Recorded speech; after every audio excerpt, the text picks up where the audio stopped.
Alright, I've been promising you guys a walk around video of the Jeep, so instead of doing it in my dirty garage, I decided to take a road to the end of my street. This is what it looks like right at the end of my street. So I take a ride down here often for a little fresh air. So let's get in.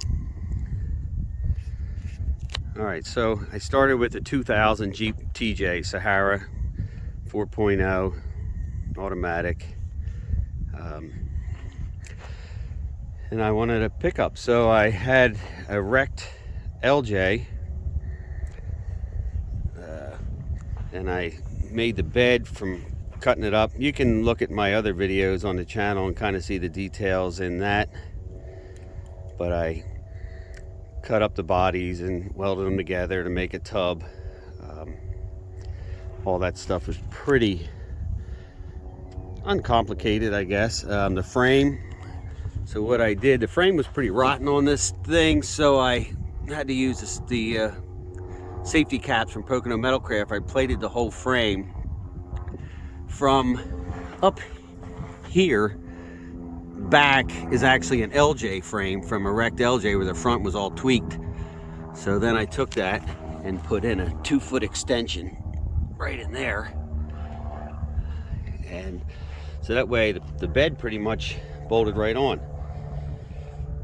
These bed rails I made myself out of aluminum angle iron. I actually cut and drilled all the holes by hand, made the little Jeep logos with a jigsaw just to make things cool. To cap off the front of the bed, because that was really, this whole front of the bed was a back of another TJ that I cut, flipped it around, welded it to cap it off. So to make it look sort of super custom and factory at the same time, I welded in the CJ7 tailgate. That gave me the embossed Jeep lettering, so it kind of looks cool. And then I also put a CJ7 tailgate here, and it folds down. I cut the housings away from JK taillights I bought on Amazon. Cut the housings away, cut a hole, sucked them in so they fit a lot tighter. If you're wondering what this is sticking out of the back bumper, I had room in the storage area, so I have a Warn 8000 winch in there, which is hooked up to a remote control, and it's a wireless remote. So I actually rigged it to work with a Harbor Freight wireless remote control because this is a budget project and I'm pretty cheap. So what we do, you hit the out button and it'll loosen up, and it cranks it in. I actually welded a nut to here and I tighten that in. When it's under tension, it won't work loose. That way I can still use the hitch. I couldn't use a typical fair lead in here or a hook because this tailgate comes down and actually closes across here, and it would get in the way of the tailgate, so I had to make that bracket there. And let's see what else. I got Bilstein Shocks. The tires are they're old 15-inch wheels I had laying around, so I actually cleaned them, sanded them, painted them, and I just put brand new 35-inch tires on them. Like I said, this whole thing is a pretty budget build for my garage at home, so there's not a lot of super fancy stuff. The Corbeau seats I got from Quadratec, they're Corbeau Trailcat series. The center console I built out of aluminum because I just kind of wanted something a little different than the standard. And it's still a work in progress. There's still things I'm doing. I got to mess around with the carpet and the flooring, and there's little things I'm still playing with. The roll bar, I made all that. In fact, these right here were old tie rod ends I drug out of the yard, or out of the pile of crap in my yard, and bent them up and welded them in to maybe some handles. Let's see. So what I have for the suspension, it was actually, I bought these arms. It was a half of a kit I bought off a guy. They're Skyjacker Rock Ready 2 long arm kit. And I bought the kit off a guy who was missing some of the pieces and sold his Jeep. So that was cheap. I just bought, and I had to cut it and mess around anyway. I got some Bilstein Shocks there. Levels in the front. I am going to get anti-rock sway bars. I might even go coilover.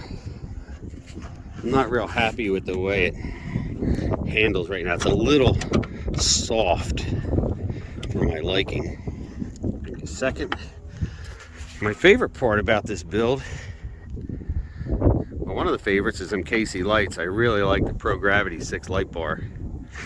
Just so much nicer. It almost gives the windshield a chopped look because of the way they sit. So I really like that. But one of my favorite parts is this.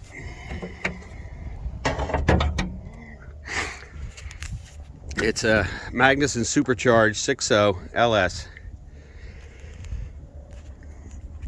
So it's got a 4L80E automatic. It's the first engine swap I ever did for as far as an LS goes, so it was a little tricky, and I still need a lot of cleaning up to do under the hood. And it's not a crazy high dollar showpiece. It's just a functional, fun Jeep. I do have to clean up all that wiring a little bit, make some more little brackets and hide things a little better. I did put in some blacked out turn signal. I think I got them off of Amazon. Just swapped into them LED headlights. So that's pretty much the rundown. So you can see some of my other videos on the channel. You get an idea what we use and how I build it. This is the second one. You'll see a green one on my channel. That was the first one we built a few years ago. This one I just did a lot more attention to detail. Just kind of take it up a notch. But it's been a fun project. I did everything in the garage. I painted it myself at home in the garage, so it's not exactly a SEMA award-winning paint job. But like I said, this was a low budget project, and it's just all done home in the garage with mostly scrap parts, wrecked parts, stuff I had laying around. I did swap in Rubicon rears, Dana 44s. In fact, you might notice I don't have a front dry shaft in right at the moment because that is still being cut to fit. The transfer case is out of an H1 Hummer. I had to do a little work for that. That's kind of why you'll see right here that shifter is from an H1 Hummer, and I just used universal cables and made it work. I used Speed Hut gauges, GPS based speedometer. All the gauges are custom, they're nice. I had to take out the radio and put in a set of gauges for my boost, my air fuel ratio. I wanted to keep supercharger temperatures intact, so I just got rid of the radio. I figured I'll figure out what I'm gonna do. Right now I just have that Bluetooth speaker, but I'll figure something out. This is actually HydroTurf jet ski mat I glued on there. It gives a nice insulation. Your knees rub against it. It's nice and soft. I may even do the whole floors with that. I just bought a couple rolls, so I'm thinking about going that route. That's pretty much it. I do have a hard top and doors. I said you can see pictures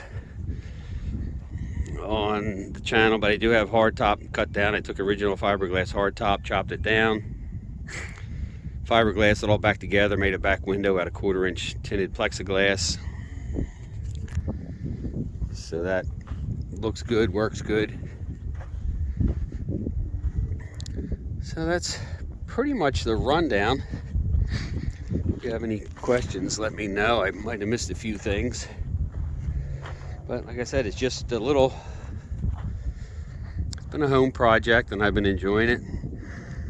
the motor runs great. It's fun to have that much power.